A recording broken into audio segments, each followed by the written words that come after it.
So my name is Leslie Chartier. My business is the Traveling Cafe, and I'm going to call it this iteration. Was founded in 2020. Excellent. I say the same thing now. This started in 2008 as Freemind LLC, and I was booking bands and doing promotions and hanging posters and doing street work and everything like that. So we've come a long way, in almost 20 years. Well, perfect. Well, tell me a little bit about the Traveling Cafe. Well, it started as an actual cafe in Columbia, South Carolina, just south of it in Lexington, South Carolina, in an old mill. And my last name is Chartier. My husband's name is Chartier. And the name of our cafe was Cafe Chartier. So we had that for about 3 years. It was a European bistro with a kind of a New York vibe in a very small town. So we did that for 3 years, decided we spent enough of our own money. We had a blast, but we also wanted to stay married. So we decided to move on from there. And for about 5 years, we did hospitality management, where we were live-in managers of high-end retirement communities. So we traveled South Carolina, North Carolina, Virginia, doing that, enjoyed it very much. But after 5 years, we paid off the restaurant debt. I burnt out a long time before that because we were on call overnight. We didn't get a solid night's sleep most of the time we worked there. Enjoyed it though. It was a real ministry to older people who obviously have less and less independence as we all get older. And even independent living is still, you lose a lot of choices. So I found it was interesting because it was still hospitality, and we were still over the kitchen. We had 120 residents in most of those places, feeding them 3 meals a day plus snacks. And again, that's like where so much of preference and choice is in food. And even there, you really saw, people's cultures and their backgrounds and the regions of the country or the world where they grew up. Food is just incredibly important to people, and sharing food around a table is just incredibly important to people. And I did find myself running in the kitchen pretty often, like when a staff member was down. So I still ended up in the kitchen, couldn't get away from it. And when we stopped doing that, we traveled for a little while because we had paid off our debt and saved some money. So at that point, when we got back from our travels, my husband went into his old line of business, and I found myself wanting to be back in the kitchen again. So I went to work for Southern Season, which was a kitchen store in Chapel Hill, North Carolina. It had a cooking school, and it had been around since the 80s. And I don't know if you've ever heard of it. A cooking school? Southern Season. Oh yeah. I've heard of it. Yeah. So my roommate, one of my roommates in college was he was in culinary. We were at Drexel University, so he was Walnut School and everything like that over there. So I know he looked at a couple other ones too. Okay. Well, Southern Season used to bring in chefs from all over the country, cookbook chefs. Ina Garten was there several times. Sherry Castle, who's kind of a local culinary hero. These different people, restaurant chefs from all over the Triangle, North Carolina. And I went to work there, and I was able to sous chef under those people, several times a week. So I learned so much in that time. And after they closed January of 2020. So just before the pandemic, I decided I think I could probably do this. So that's where the Traveling Cafe was born. I took the original cafe. We traveled the world, and my focus really is global foods tailored for people who have special dietary needs. So, and then after learning from so many other chefs and all across the industry, it was just an incredible experience that gave me the confidence to start out on my own. That I love everything that you just said, and the fact is of food bringing everybody together, and that's what a situation that you would never think about with the community you worked in, and how that is a challenge, and how being conscientious to that can give somebody a higher quality of life rather than just putting out the same things all day long. I really that just struck me the way you told that story. Was that how did you, when you came out, when you're doing public cooking events and things like that, are you are you still traveling farther outside of your immediate area, or are you guys doing a very dense coverage as far as your local area? I do mostly North Carolina. I do go back to South Carolina occasionally, but mostly this region. Very nice. And are you seeing who is like the top kind of categories? Are you seeing like catering events for corporations or home parties, or how does your layout work right now as far as where you're going?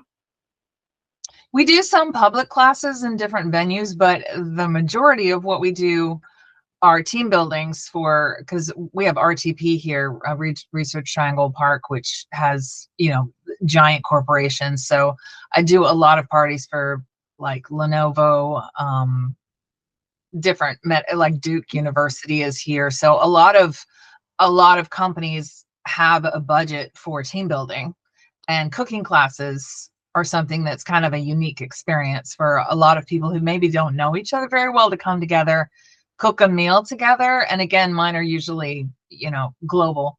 So it could be Morocco or Tuscany, and we just sort of try to create an atmosphere.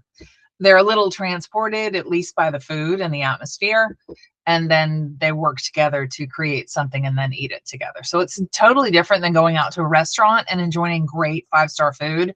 You create it yourself. So it's more almost like you're at home together. It's very personable, and people get to know each other on a different level. So that's a lot of what we do, but also private in-home classes. That's something that, a group of girls or a family that only gets together a couple times a year, or, just a big group of friends. Mm-hmm. It's very popular. When you go through and you're setting those things up, are you getting I imagine you see people in every walk of life. What situations do you see, and then how? I know you have a story where somebody kind of came back to you and said this cooking experience meant so much to them. And what does that mean to you when somebody tells you something that's has an emotional reaction as opposed to just your business transaction? That's why I do what I do.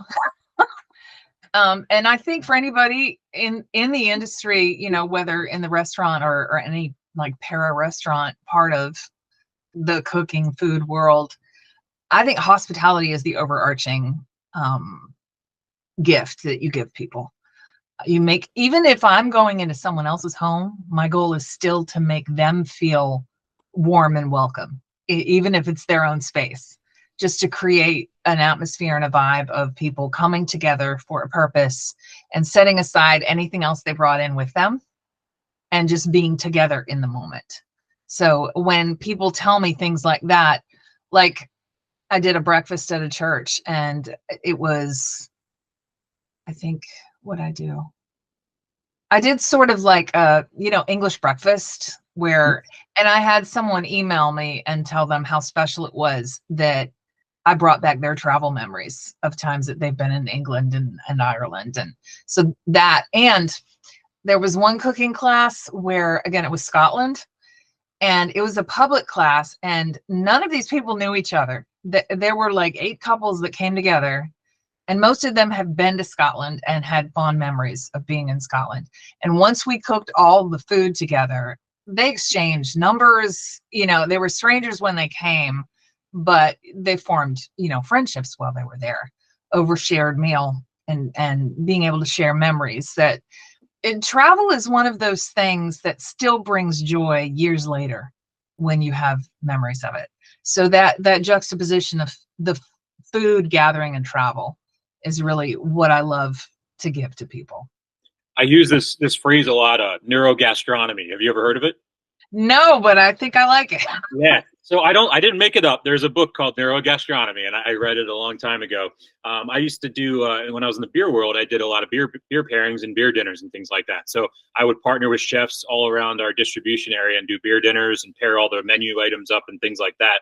So everything you're talking about is awesome. And I also, one of the things about the book that always stuck with me was how travel actually can change your taste profile. And people don't realize when you stay in the same area, you'll always taste the same things. That is absolutely true. Yeah, in the retirement communities that we worked in, I remember this retired police chief, and he would constantly say to me, "If I can't pronounce it, I'm not going to eat it." I'm like, oh, you miss out on so much. That's just sad. But I used to be like that. I lived in West Virginia for a while, and it was like that. It was like that a lot down there too, in certain areas. And still to this day, it's only olives. I try them every year at Halloween, or not Halloween, at Christmas, but I still can't have olives. It's the only food I think I haven't been able to enjoy yet. But I want to talk a little bit about what you do, and you're not just a chef. You're building an emotional, you're building a sensory, you're building an entire experience for these people, and you're bonding them together. And I love that you guys do it as a team building thing.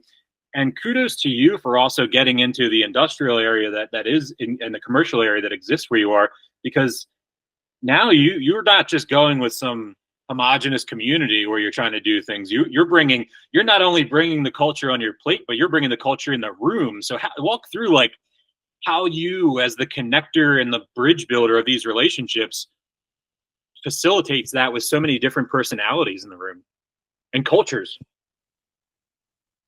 let me think about that for a second, because you're right. A lot of these corporations bring in, it's not just here in North Carolina, they bring in their staff from literally all over the world. So, and they do get together maybe once or twice a year, and some of them don't know each other at all. So I guess nobody's ever asked me that question. That's a really good question. I guess I've always done. I knew you're gonna. But the fact that you couldn't wasn't that you were stumped. It was that it's just instinctual. I'm gonna give you credit. Yes, it's very hard. It's very hard to quantify. Yeah. Yep. I could tell by the way you reacted. It wasn't a surprise. It's just second nature to you. It is. It's second nature, and I think it's part of that hospitality gift where I just think it's. Here's what I think.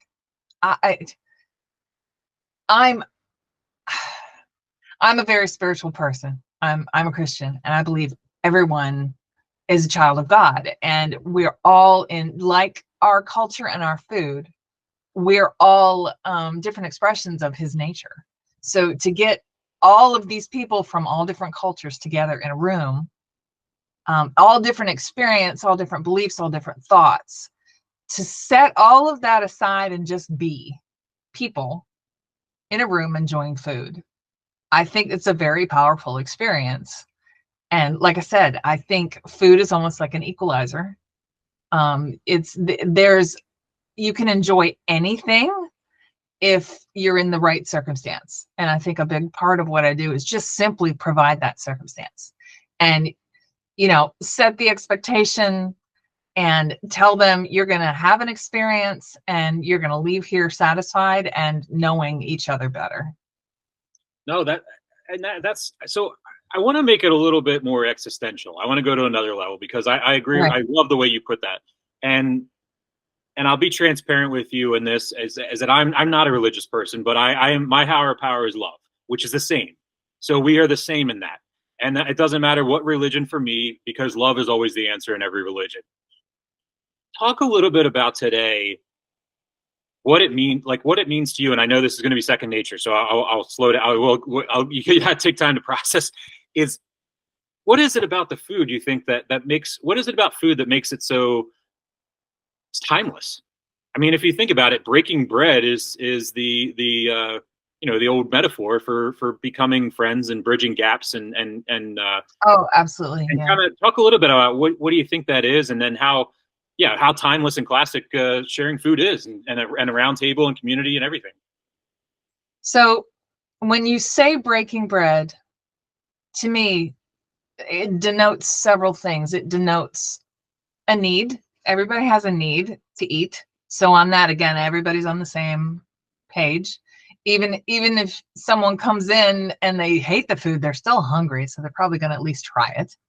That's number one. Number two, I can't think of a culture where breaking bread together is not in some way sacrificial, or what's the other term I'm looking for?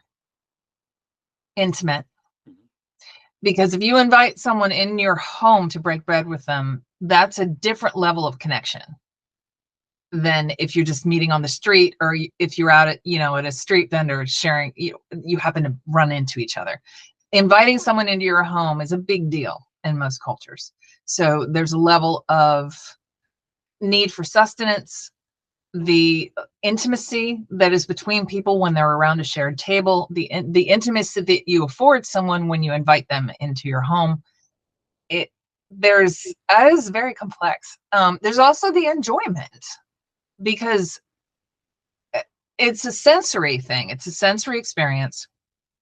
You have, the texture, the taste, the heat level, the salt level, sweetness. You have all of these experiences that your tongue and your mouth, while enjoying, it's tactile, it's sensory. You also, again, there's the environment and the people you're sharing it with. So there becomes fellowship, and it's just a transportive kind of thing, no matter where you are, as long as especially if you're in a home, or you're in an environment where you're with people you've never been with before. Yeah, I remember being in the food and beverage world for so long. Like it's always been instinctual to me. It's second nature that sharing a meal, sharing a drink, whatever it is that camaraderie and that peacefulness and that level playing ground. I remember going many years ago, probably 10, 15 years ago, out in San Francisco, and they had the community tables was a big run there, where you there wasn't separate tables. It was like you go into a restaurant and there's like 4 or 5 large tables and you just got a seat at the table. And I was enamored with that experiment, and I loved it, every bit of it. And it was just it was such a cool thing. And I know it's not for everybody, and especially it's not for an East Coast thing or anything like that. But I'm sure there's some niches of places that could be successful at it. But I think that I just in today's world, and I don't want this to spiral into a political conversation, but I actually want it to spiral into a grounding conversation, that people, we all need to realize that we already have the things in front of us that can bring the peace. Like we just have to put the thought and intention into it. Yeah, absolutely. Yeah. And I think that what you do is more than just travel around. I mean, what is great about it is you're taking that story from each place you go and carrying it to the next place. Like, you are spreading that news and that culture and that thing to different locations. And there's a power in that, because you're not stagnantly staying in one spot, having people come to you. And while that works for a lot of people, it's also incredible to watch people that do the traveling part, because your business becomes so dynamic because you become affected by the different communities and cultures that you're interacting with. Talk a little bit about that, and how has that ever affected your business model or ideas or collaborations or anything like that you've done? It has. Actually, I had a studio. I opened a studio in 2020. Mid-pandemic, I opened a studio in a small town outside of the Triangle, and I had that for 3 years. And it could be difficult to get people to drive that far to a central location. So I had a fall. I literally fell down some stairs this fall, and it made everything more difficult for a while. So I decided to let that go and become 100% mobile again, like I was before the pandemic. And I think that was what I was supposed to do because my passion for it came back, if that makes sense. 100%. And as far as, so we are 100% mobile. And as far as bringing cultures with me, yes, I find the collaborations that I make are definitely with people from other cultures. And that's really important to me. And that brings the spirit of what we do forward. So right now I'm talking with somebody from Africa, an African-American, and somebody from the Philippines. So, and then I've got a New Yorker. That is another thing. And absolutely, who's a florist. And we're going to be doing a series of classes together. So it's just, and what I want to call it is cultural appreciation, not appropriation, because it's celebrating other people's culture and trying to bring it to people who might not ever experience it otherwise. Some of the memories that I have of experiencing that for myself, I was in Africa and Zambia on a mission trip, and this man invited a bunch of us to his home. And in town, Zambia, inside compound, we're talking homes with dirt floors. And the artwork might be a drawing that the child made and a page from a magazine. And there are curtains instead of walls that might separate the rooms. And they brought out for us, we sat down, they brought out for us a loaf of bread and Coca-Colas. And that represented, I don't know how many days' wages. I mean, but we ate the bread and we drank the Coca-Cola. And I was sitting there just almost in tears because I was so incredibly grateful by the way he made me feel from his gift. Even though it wasn't fancy food, it was the experience of being in his home and experiencing love from him in that way. So that's a huge example of kind of what I want to bring forth as well. Yeah, it's for me, it's exactly that. And I lived a little bit in West Virginia growing up, and I love West Virginia and everything about it. And it's just one of those areas we lived in. It was a little rural, and unfortunately, there was an area that area where we grew up with hate.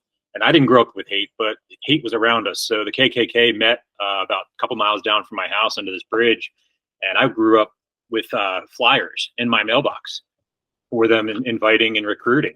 And I grew up with friends in my class having crosses burned on their front yards, and I grew up seeing that and completely being repulsed by it in every aspect of my life that drove me to where I feel today about the part I said about love. And when people meet me, they definitely they get taken back by my philosophies of life, because I'm 6'3", about 250 pounds, and I have a shaved head, and I have tattoos all over the place. So first glance at a book, and I'm not the beacon of love they thought in today's world, but I've chosen to not change myself, and I am who I am. But what I wanted to say was that we tend to overcomplicate things, and I'm going to pontificate for a second with you, so bear with me. We tend to overcomplicate connections, and we tend to overcomplicate mutual beneficial bridging gaps, or whatever you want to call it, and collaborations. And I want to say thank you for being someone that does that, and because it's not something that everybody does. And it's not, and the fact is that it's just such second nature for you. It just speaks volumes about what impact you're making that you probably don't even realize. And just because you're like, oh, I just made food, but it's not. You can, from what you're talking about too. I think about, if you ever go back and anybody that met at one of your lunches, and then they all of a sudden had this project, and then all of a sudden it became a product, and then you start going back and trailing. I remember in the late 90s there was a book or a movie. I can't remember what it was called. It was either called Dollar Bill or $20 Bill or something like that. But basically, the movie followed from the mint, the printing of the $20 bill. It just followed the life of a $20 bill and told everybody's story while they were holding on to it.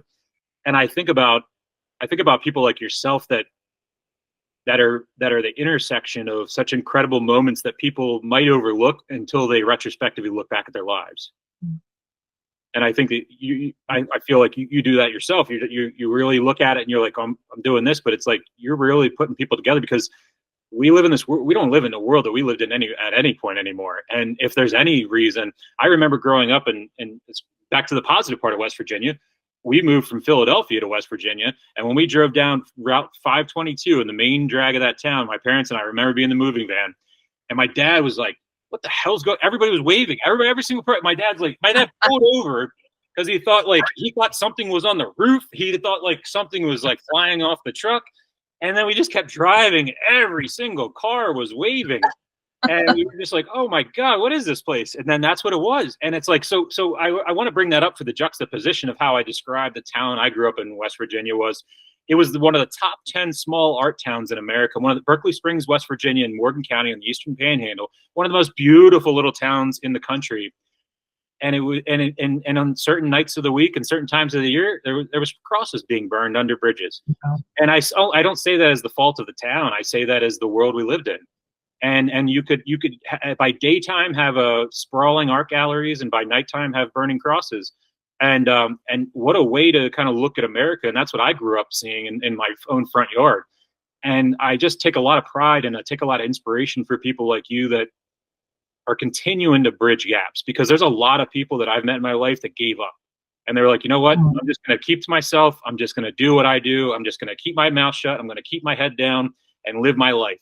And people like you and myself, we still go out there and we'll still grab. I was one, if I saw a kid getting beat up in elementary school, I went over and pulled the bully right off him, because I was always the biggest kid and took care of that situation. And I don't degrade anybody to being a weakling by saying that. I'm just saying that I always saw conflict as an opportunity for peace instead of an opportunity to run. So I want to get a little bit, as we're approaching, like, I don't know what your political beliefs are, and it doesn't matter, because we agree on common ground. What are some of the things that you think we as a human race can do to turn the temperature down? And yeah, I just asked you to fix global civilizations. I'll give you mine. I think it's just as simple as, like you're saying. I think if people sat at a community table, or if they went to a bar and didn't have to drink. I don't drink. I quit drinking a year and a half ago. I professionally drank for 25 years. But I still go to a bar and drink a Coke and water. You know why? Because I love socializing with people and meeting new people. So I guess, yeah, I don't want to take the thunder. I wanted to let you know that it's just so simple, is that, like, I encourage people to just say hi to somebody. Because on the flip side, I don't see anybody waving at each other anymore down the road. That might have been a 1994, 1996 thing. Yeah. Well, depends on where you're at in the country too. So some of it is just purely cultural, that you wave hello, and there are other gestures in other parts of the country that you see more often. But yeah, I come back to that belief that at the heart, people are people. We all have very common experiences, and we have more in common than we do in opposition. Mm-hmm. So I just think, one of my very baseline beliefs is respect for everyone, regardless of anything. So I would love to see more people be like that. But yes, I think definitely what you're saying about, popping into a pub and sitting down at the bar and just having conversations, and that's fantastic. Community tables should be in more restaurants for sure. Yeah, I hope they do. I hope they do pick up. I know sometimes, it takes a while for trends to go, but I think that is a trend I've always has been burned into my brain as just such a benchmark and foundation for civility and progress, is just community in general, not be isolating. I think we just finished hung up a meeting right before this with a community magazine we're talking to, and would you think we're going back? Do you think we're going backwards 100 years to where community was like the most important thing, because everything was so siloed and tribal, and you feel like we're going back, or do you feel like there's still a tying love that kind of connects everybody? I feel like it's a little bit of both. I do too. I think the pandemic and all the things that happened in 2020 really became, and politics in general has become polarizing.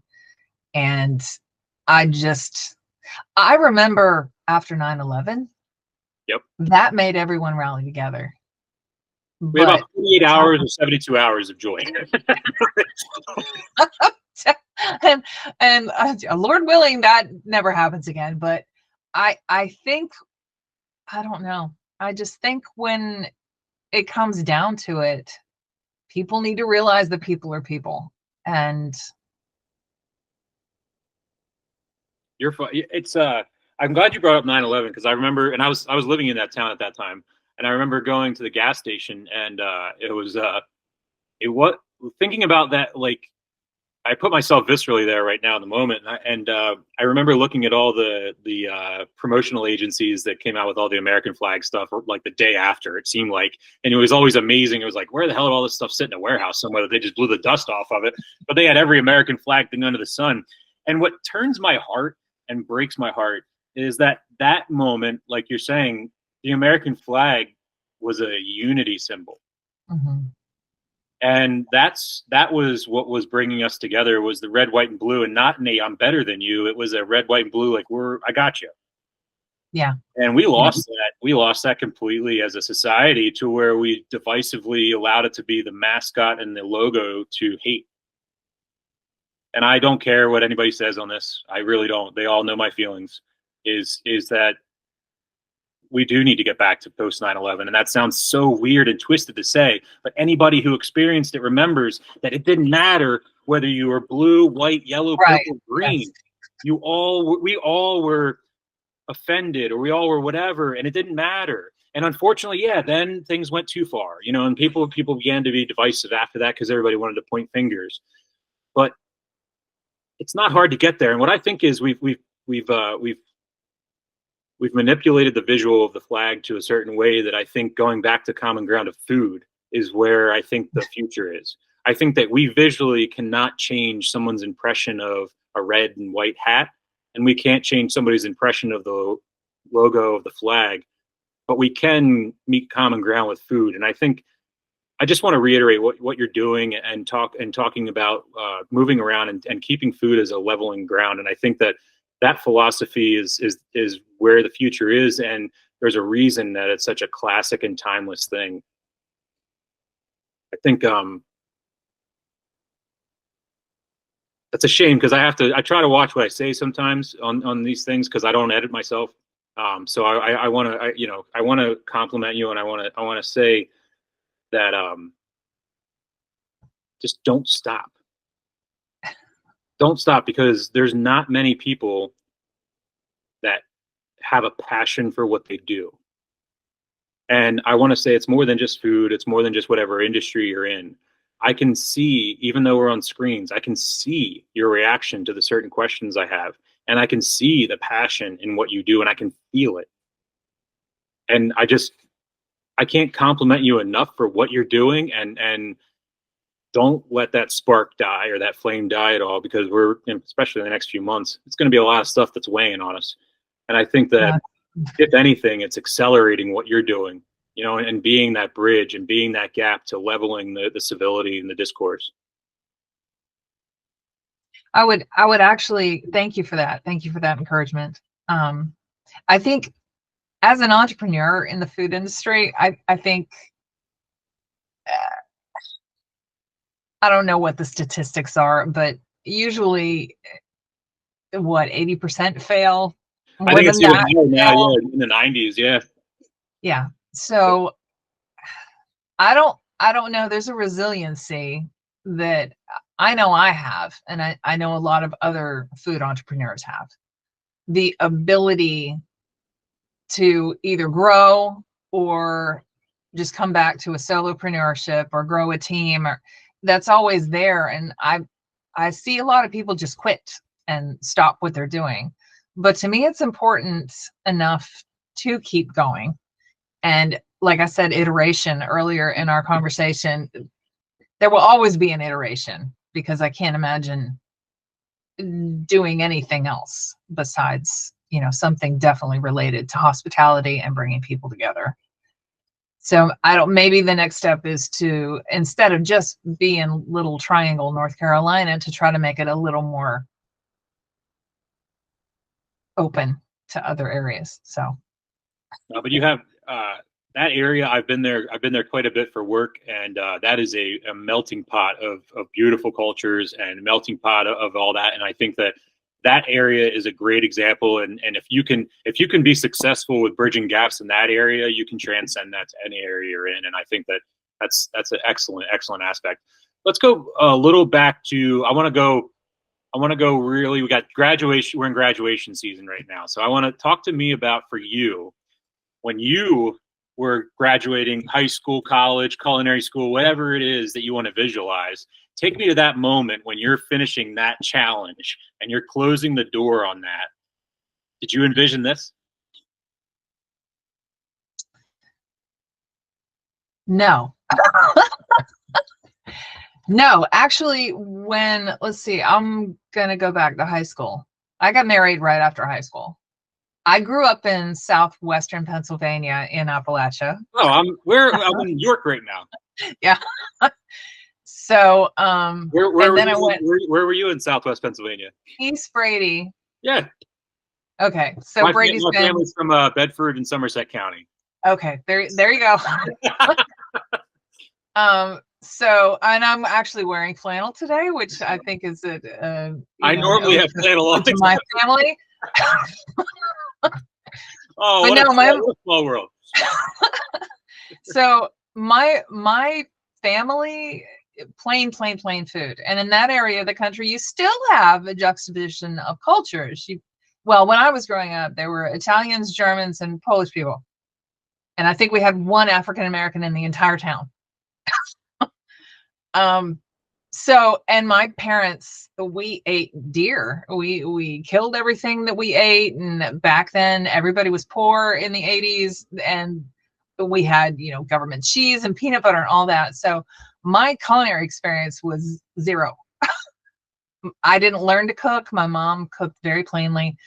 So by the time I graduated high school, I literally had some scholarships, but I got married and I just started working, doing whatever. And I never could imagine cooking, because that's pre all the cooking channels. Oh yeah. It was not chic, it was not popular, and it was not profitable. Yep. It was just domesticated. Yeah, that was it. Yeah. Right. So then, through the years, I got into college and I got into human resource management and psychology. I had a double major. And so I took those. And again, I could naturally cook. And I was very, very interested in cultures. So the first time I read a cookbook, I said, you can do what with what? And the first thing I really tried to make was a souffle. Nice. And it fell, but it was delicious. And I started learning about France and French cooking. And then that just became this drive for not just learning about the food, but learning about the culture beside the food. So that it was a passion of mine back then, but I couldn't imagine doing it for a job. So then I woke up one day and literally this is when I started the cafe. I realized the law firm I worked for, I was catering for them. Because I could do this. I could do this as well, and probably way cheaper than what we're paying other catering companies. So I was doing that. I was catering for my church and friends and doing wedding cakes. And all of a sudden I realized, you know what? I guess I'm here. Never wanted to be, but here I am. And it just sort of very organically happened. And I didn't take a culinary program until I was in my 40s. Wow. Yeah. That's amazing. That is amazing. It finally caught up to me. I ran away from it for a long time. Wow. And so you're born and raised up until what age in southwestern Pennsylvania? 16, and then my family moved to Maine, where we had family. Oh, where in Maine? Where in Maine? Lewiston, Auburn. No way. Yeah. You said Lewiston? Yeah. My aunt and my cousins, they lived at Raymond Pond. Oh, wow. Oh my goodness. Oh, I've been up there. We spent every summer there. Yeah, my before growing up in Pennsylvania, we would spend summers in Blue Hill. Yep. My grandparents had a little tiny island off there. It was just gorgeous. Picking blueberries, yeah, it's beautiful up there. Oh, that's and awesome. Then I moved south and never looked back as far as coming south. So the south. Well, when I came south, because being in Philadelphia, the Northeast, people show you your armpit. It doesn't. That or many other gestures than I can think of. And when you move south for the first time, at least people are polite. Yeah. They might not be honest, but they're polite. That's exactly right. That's exactly right. And when you moved there, the weather was a lot better than Maine. I remember even Yes. growing up in Philadelphia and growing up in rural Pennsylvania, I was recruited for wrestling, and I remember going up to University of Southern Maine on a recruitment trip, and it was like mid-January. My dad and I went, and he's like, "What do you think?" I was like, "No way, can I?" I was like, we visit Aunt B and them like during the summertime. This state is completely the opposite. And I couldn't do it. God love them, and it was the most fun place, and I regretted not going for the rest of it. But that weather was wicked in Maine in the wintertime. That's the proper term as well. Yeah, unintentionally on that one. Yeah. Well, perfect. Well, tell me. I'll close out. I won't take up any more of your time, but I want to say thank you for taking the time. I know. I can already tell by just getting to know you for the past 45 minutes that you're not afraid. You don't care, and it's one of those things that I appreciate you hopping on this, because most people are afraid to hop on a unscripted, unagendaed, no prep, no dinner prior, no meetings prep. And I want to compliment you. And I haven't done that enough to people, so I'm making a real intentional effort, because publicly people need to be reiterated and realize that 46 minutes ago we met for the first time ever. Yeah. And my opening is not a big description of myself. It's not a big description of anything. It's just, I'd love to have you on my show. That's all I say to people. And whether they say yes or not, that's all we talk about. And then they go right into booking. So I appreciate you following our unformatted format, our Gonzo style podcast, and really appreciate it. And I look forward to many more conversations with you. And this morning I was invited down to Florida to go. I had Uncle Matt's organic juices this morning. Matt and I were he was at 9 a.m. So when I make my way down, he wants to do an on-site thing down at his place. I'm going to reach out to you, and I'll make a stop while I'm doing the road trip. That'd be awesome. That would be awesome. Excellent. Thank you so much, Leslie, and thank you so much for your time today. And real quick before we kind of wrap up there, anywhere on following you and all your handles, social media, websites, and everything like that, so everybody can find the Traveling Cafe. Okay, so I am on Instagram and Facebook at the Traveling Cafe NC, and that's with 2 L's, the European spelling. So the Traveling Cafe NC, and then my website is thetravelingcafe.com. Excellent. Leslie, thank you so much for your time today and taking the chance and meeting me. Thank you. Thank you for your thought-provoking questions. I wish I could say that I prepared them, but they just came out. Thank you for your story. You have a great rest of your day. I look forward to talking to you much more. You too. Thanks. If you have a story to share, or you know someone with an inspiring journey, the Freemind podcast wants to hear from you. Submit your story or nominate somebody to be our next guest. Check out our website, thefreemindpodcast.com, and be a part of the conversation that truly matters.